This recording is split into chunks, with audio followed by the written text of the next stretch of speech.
Hello and welcome back to the Crumbs and Doilies Christmas kitchen, where things are really Christmasing up.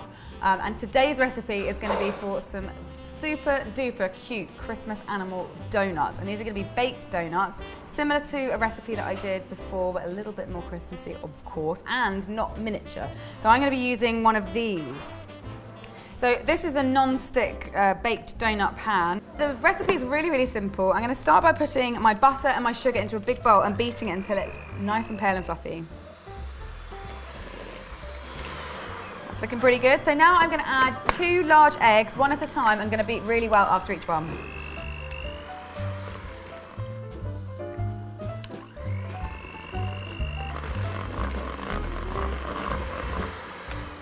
Okie dokie, now it's time to add some dry ingredients. So I've got some plain flour here, and then I've also got some Christmassy spices in the form of cinnamon, ginger and nutmeg.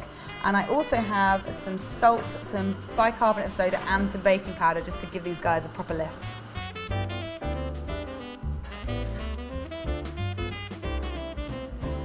And then just mix that until it's really well combined.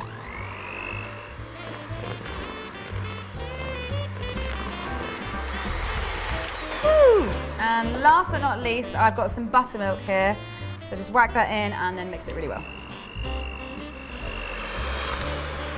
Right, now you just want to put your mixture into a piping bag.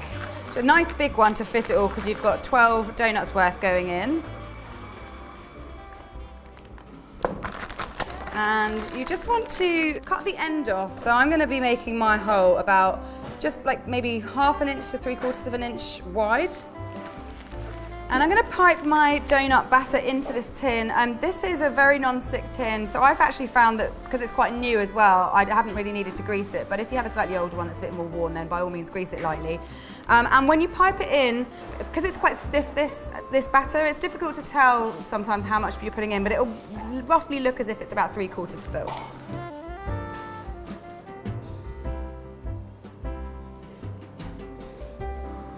Right, so these are all filled now, so I'm going to bake these at 170 degrees C for 9 or 10 minutes, and it's absolutely fine to leave the rest of your batter in the piping bag while they bake and your tin cools down.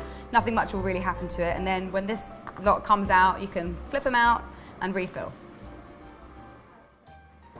I'm back, and my donuts are out of the tins, and they've cooled down, and they're looking really, really lovely and poofy and round and perfect. But they're not looking very Christmas animally currently. So I'm going to start by applying a base layer, half white, half brown.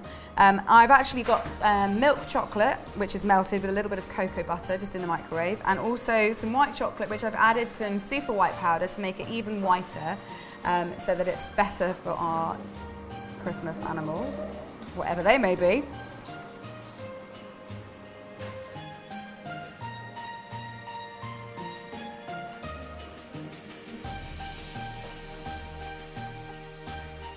So now I've got all my donuts covered in chocolate.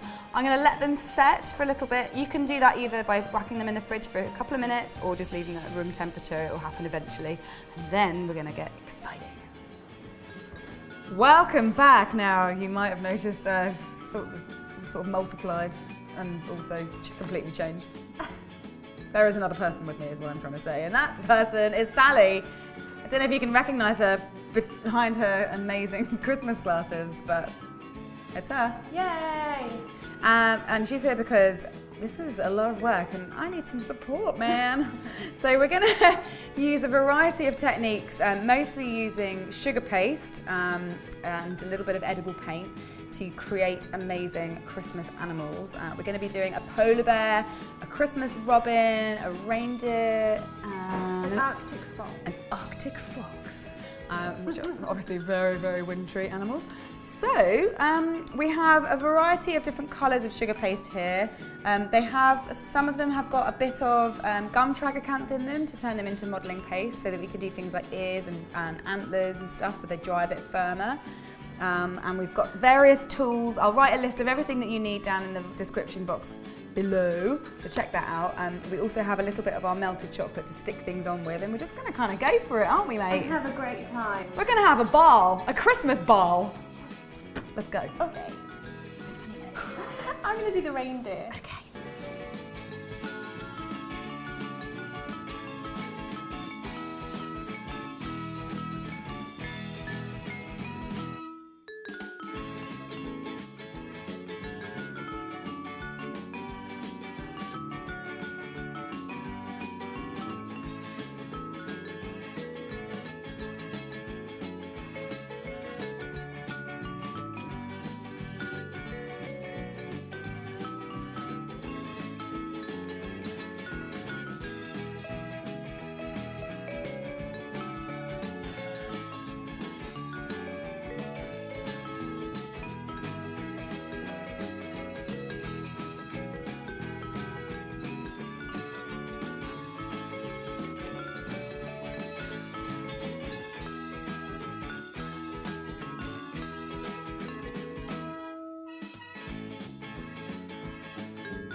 that's it. That is our Christmas animal donut extravaganza finished. So thank you very much, Sally. That's okay. They're so cute. They are very cute. Almost, but not quite too cute to eat because they are really tasty as well. So we're gonna have a little nibble on these. But we will be back, well, I'll certainly be back next week with another Christmas recipe for you guys. So I'll see you then. Please, in the meantime, do make these, take a picture and hashtag me on Instagram using Cupcake Jemma or Megafan Monday. So maybe I'll feature your post on my own Instagram feed. But until then, it's donut eating time. Donut time.